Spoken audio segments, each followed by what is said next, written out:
यदि आप भी बिहार बोर्ड से मैट्रिक बोर्ड एग्जाम 2026 में सम्मिलित होने जा रहे हैं तो आप सभी छात्र छात्राओं के लिए जो आपका साइंस का पेपर होगा, मतलब विज्ञान आपका विषय है, चाहे आप इंग्लिश मीडियम से एग्जाम देने जा रहे हैं या हिंदी मीडियम से, तो 2026 में जिस स्तर का प्रश्न आएगा उस स्तर के प्रश्न की एक सीरीज की हम लोग शुरुआत करें ताकि आपका पूरा अब रिवीजन होते जाए। ठीक है, तो मॉडल सेट से क्या फायदा होता है कि मॉडल सेट से एक तो आपको अंदाजा लगता है कि इस साल किस रूप में प्रश्न आएगा, उसके साथ साथ इसमें सभी से प्रश्न रहेगा। जैसे मान लीजिए साइंस है तो इसमें फिजिक्स, केमिस्ट्री, बायो सबसे प्रश्न है, तो आपका पूरा रिवीजन होगा। और जिस प्रश्न का उत्तर नहीं मालूम होगा तो अगर आप याद करते हैं तो ये सारा गेस प्रश्न है, इस साल के लिए संभावित प्रश्न है, तो यहां से परीक्षा में भी सीधे सीधे प्रश्न पूछे जाएंगे। आप जानते हैं आपके साइंस में 80 ऑब्जेक्टिव प्रश्न पूछा जाएगा जिसमें से 40 का जवाब देना है।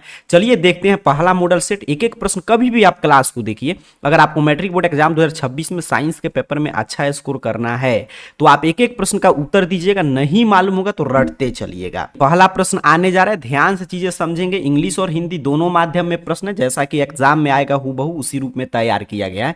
यहां पे देखिए पहला प्रश्न है, अवतल दर्पण की फोकस दूरी उसकी वक्रता त्रिज्या की होती है। तो अवतल दर्पण की फोकस दूरी जो होगा उसकी वक्रता त्रिज्या का क्या होगा, हाफ होता है, आधा। तो ऑप्शन बी याद रखेंगे।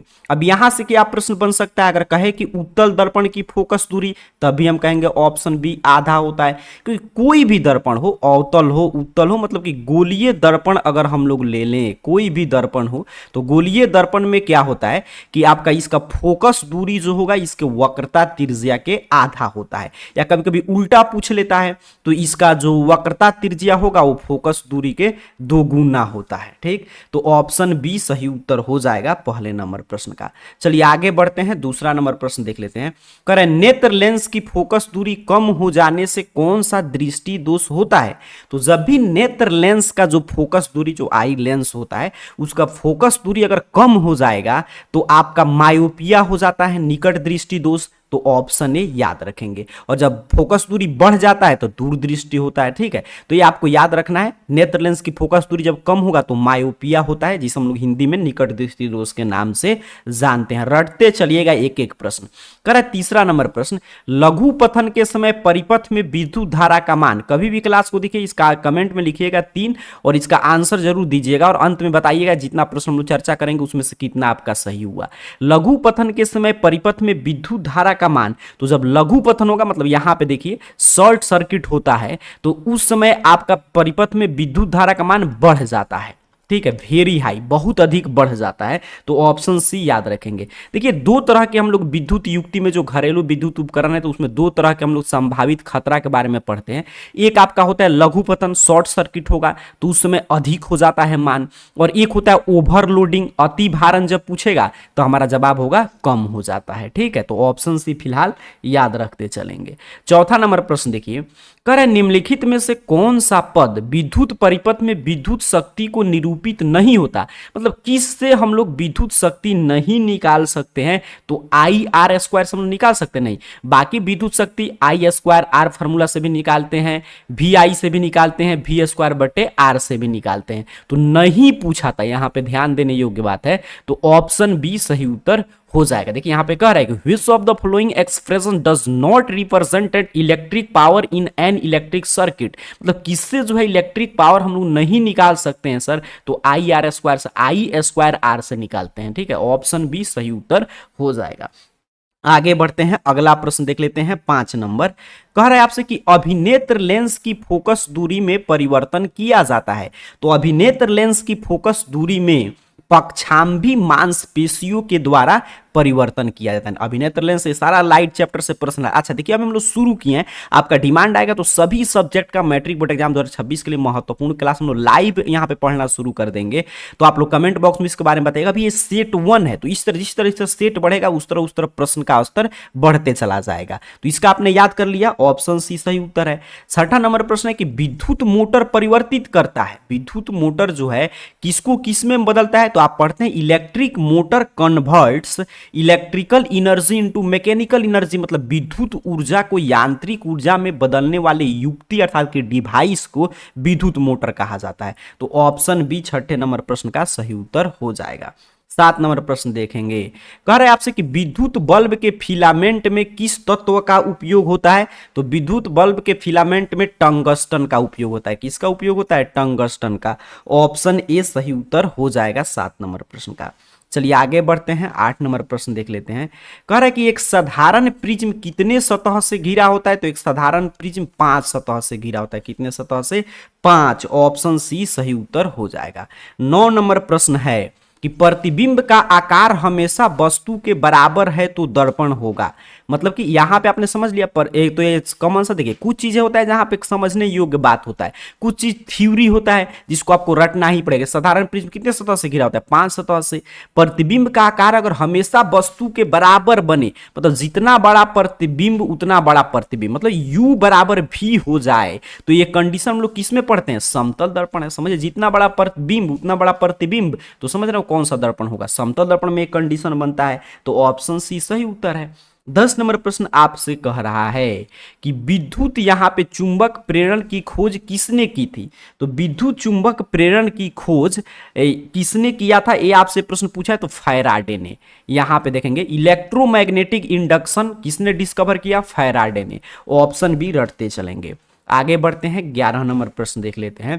कह रहे कि आकाश का रंग नीला क्यों प्रतीत होता है? तो आकाश का रंग नीला दिखाई देता है, आप जानते हैं प्रकाश का प्रकीर्णन के कारण, प्रकाश के सभी कण का प्रकीर्णन हो जाता है और इसी कारण उसमें ब्लू कलर का हमको आकाश दिखाई देता है। तो प्रकाश के प्रकीर्णन के कारण आकाश का रंग नीला दिखाई देता है। आगे बढ़ते हैं, 12 नंबर प्रश्न देख लेते हैं। कह रहा है सामान्य नेत्र अधिकतम कितनी दूर तक की वस्तु को स्पष्ट देख सकता है? तो एक सामान्य नेत्र जो है वो आपके अनंत तक के वस्तु को, मतलब सामान्य नेत्र कहने का मतलब क्या है कि जिस नेत्र में कोई भी बीमारी नहीं हो, नॉर्मल आई है, मतलब कि आदमी बीमारी रहित है, नेत्र में किसी भी प्रकार का जो दृष्टि दोष हम लोग पढ़ते हैं, निकट दृष्टि दोष, जरा दृष्टि दोष, मोतियाबिंद, उसके बाद आपका अबिंदुकता, तो इसमें किसी भी दोष से अगर मुक्त है लेंस, तो कितनी दूरी तक देख सकता है? तो अनंत तक देख सकता है, तो ऑप्शन डी। और सबसे कम पूछेगा तो 25 सेंटीमीटर, मतलब एक स्वच्छ आंख जो है 25 सेंटीमीटर की रखी वस्तु को देख सकता है, कम से कम दूरी, न्यूनतम दूरी, और अधिकतम अनंत तक, मतलब इसका आई का प्रास होता है 25 सेंटीमीटर से अनंत। तो अधिकतम पूछे तो अनंत और न्यूनतम पूछे तो 25 सेंटीमीटर। चलिए आगे बढ़ते हैं, अगला प्रश्न देखते हैं, 13 नंबर। कह रहे लेंस की क्षमता का एसआई मात्रक क्या है? तो लेंस की क्षमता आप जानते हैं, यहां पे देखिए SI unit of power of lens, तो पावर ऑफ लेंस, लेंस की क्षमता को हम लोग पी से सूचित करते हैं और पी बराबर होता है 1/f। मतलब ये जो होता है आपके फोकस दूरी के व्युत्क्रम होता है, मतलब जो f क्या है? फोकस दूरी है लेंस का, इसका उल्टा होता है लेंस की क्षमता। तो अगर यहां पे फोकस दूरी को हम लोग मीटर में मापें तो ये 1/m हो जाएगा, मतलब मीटर इनवर्स। और मीटर इनवर्स को हम लोग किससे सूचित करते हैं? डायऑप्टर से। तो लेंस की क्षमता के बारे में हमने क्या सीखा कि फोकस दूरी का व्युत्क्रम मतलब कि उल्टा होता है लेंस की क्षमता।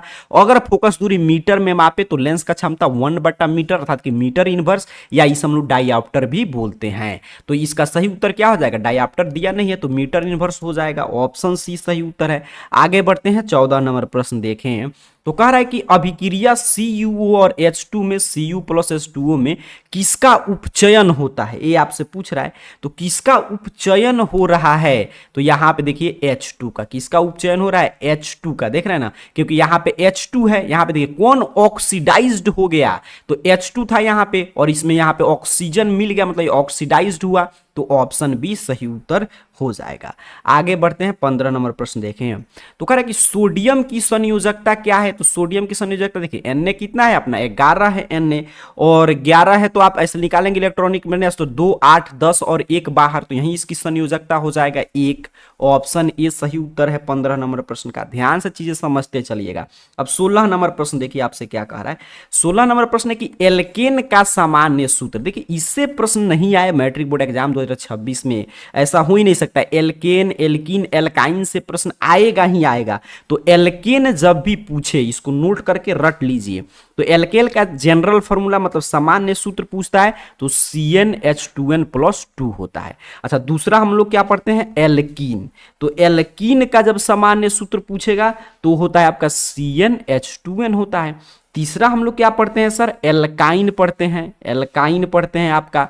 तो एल्काइन का जनरल फार्मूला पूछेगा तो CnH2n-2। तो ये तीन फार्मूला रट जाइए, एल्केन, एल्कीन, एल्काइन। एल्केन का CnH2n+2, एल्कीन का CnH2n, एल्काइन का CnH2n-2। अब क्या प्रश्न पूछा, एल्केन तो अपने को याद है CnH2n+2, देख लेंगे ऑप्शन सी पे है, option C is the right answer of question number 16। यहां पे भी देख लीजिए, the general formula of alkene is CnH2n+2, option C is the correct option.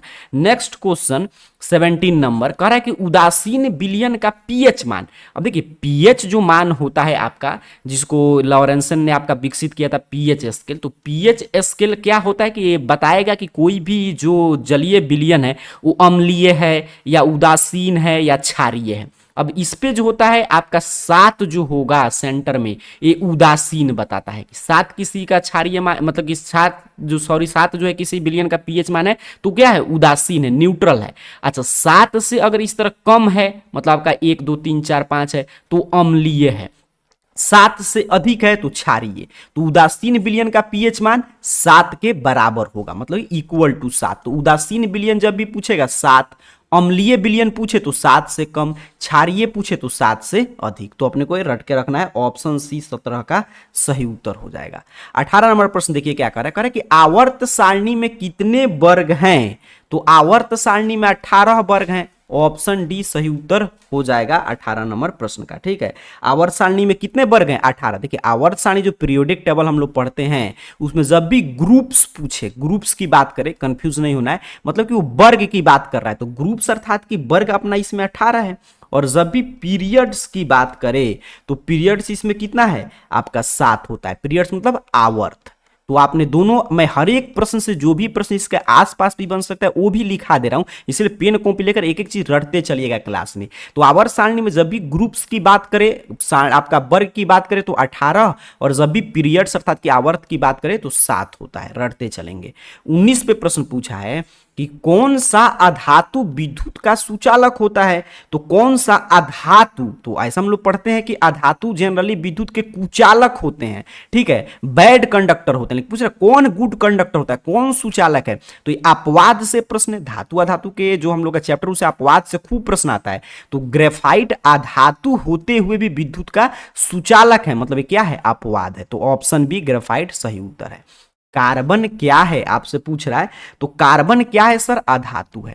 Carbon is a non metal, carbon क्या है, अधातु है। रटते चलेंगे यहां पे। 21 नंबर प्रश्न है कि निम्न में कौन दुर्बल अम्ल है। देखिए दो तरह के हम लोग अम्ल पढ़ते हैं, एक अपना होता है स्ट्रॉन्ग एसिड होता है, एक क्या होता है, स्ट्रॉन्ग एसिड। एक होता है वीक एसिड, एक क्या होता है, वीक एसिड।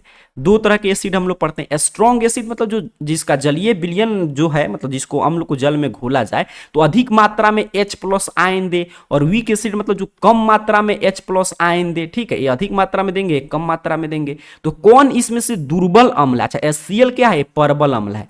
दुर्बल अम्ल इसमें से कौन है, ये आपसे प्रश्न पूछा गया। तो CH3COOH जो है ये सबसे दुर्बल अम्ल की श्रेणी में आता है, तो ऑप्शन डी। तो दोनों आपने समझ लिया। स्ट्रॉन्ग एसिड मतलब जिसका जलीय विलयन में अधिक आयन हो, H+ आयन, और वीक एसिड मतलब जिसका जलीय विलयन में कम H+ आयन हो। पोटेशियम के की परमाणु संख्या क्या है। तो पोटेशियम की परमाणु संख्या कितना होता है आपसे प्रश्न पूछा है, तो 19 होता है। के कितना होता है, 19। अच्छा मैं 20 आपसे पूछूं तो कहेंगे सर कैल्शियम का है। 20 किसका है, कैल्शियम का। अच्छा 23 आपसे पूछा जाए तो 23 होता है आपका वैंडियम का होता है, ठीक है 23। 35 पूछा जाएगा तो 35 होता है ब्रोमीन का। किसका होता है, ब्रोमीन का। तो याद रखेंगे, पोटेशियम का पूछा है तो आपका 19, कैल्शियम का 20, वैंडियम का 23 और ब्रोमीन का 35। चलिए आगे बढ़ते हैं। कह निम्नलिखित में से कौन मुख्यतः बायोगैस है? तो बायोगैस तो उसमें काफी सारे गैस को मिलाकर बनता है, लेकिन इसका मुख्य घटक मीथेन होता है। हिंदी में रहेगा तो मीथेन, और मीथेन का फॉर्मूला आप जानते हैं CH4 होता है।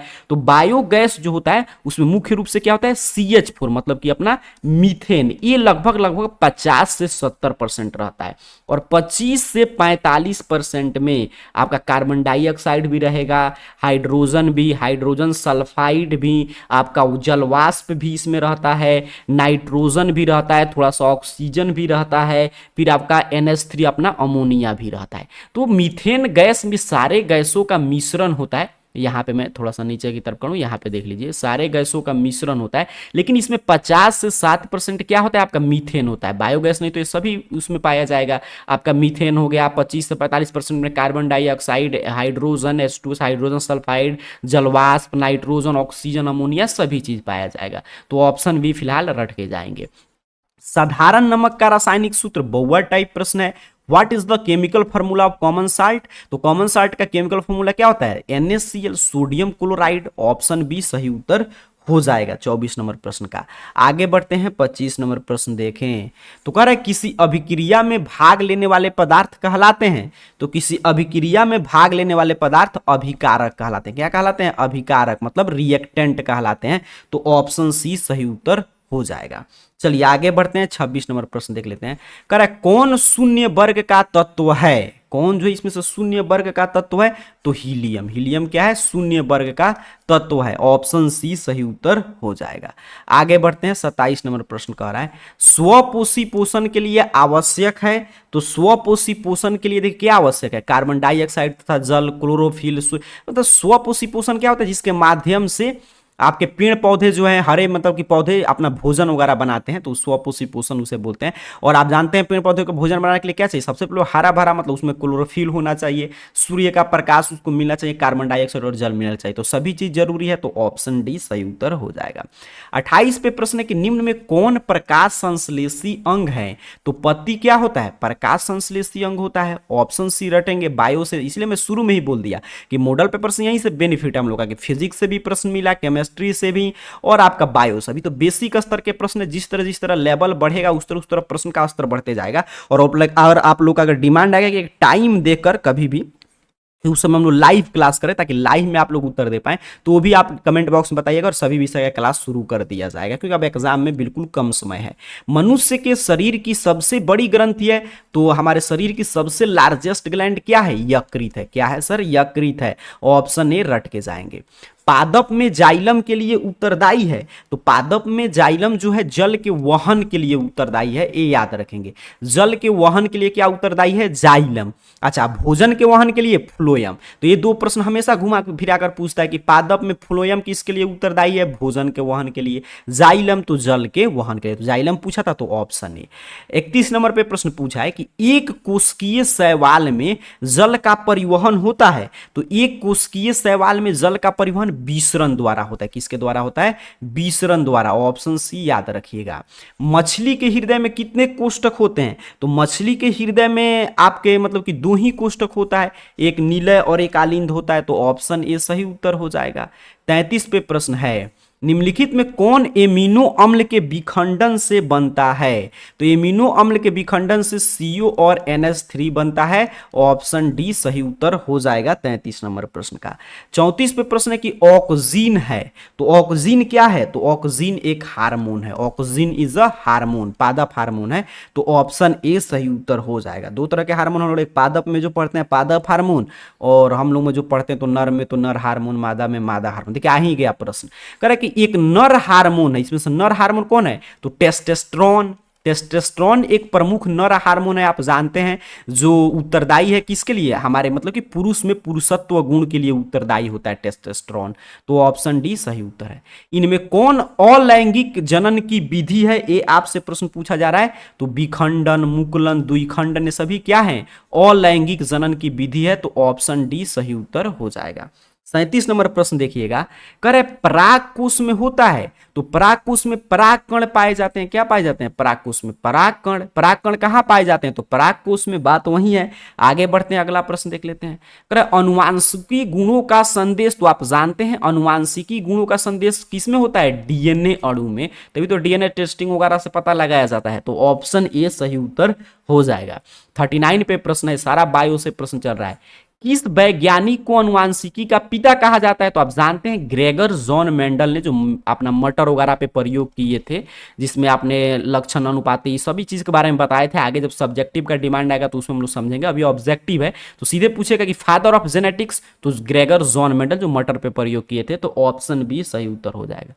40 पे प्रश्न है कि हाइड्रीले पौधों में रंध्र कहाँ पाया जाता है? तो हाइड्रीला पौधा आप जानते हैं समुद्री पौधा है। हाइड्रीला पौधा क्या है? समुद्री पौधा, और इसमें रंध्र नहीं पाया जाता है। ठीक है, तो ऑप्शन दी। तो हाइड्रीला पौधा में रंध्र नहीं पाया जाता है, तो इसलिए इनमें से कोई नहीं। तो सभी विद्यार्थी बताएंगे कमेंट बॉक्स में नीचे अपने नाम के साथ कि 40 में से आपका कुल कितना प्रश्न सही हुआ। क्या ये सीरीज आप कंटिन्यू करना चाहते हैं, कि आप चाहते हैं कि इसमें कंटिन्यू किया जाए, लाइव क्लासेस वगैरह शुरू कर दिया जाए? तो इसके बारे में नीचे कमेंट बॉक्स में बताइएगा। आगे किस विषय का इसी तरह महत्वपूर्ण प्रश्न का क्लास चाहते हैं वो भी लिख दीजिएगा। आप सभी को बहुत बहुत धन्यवाद।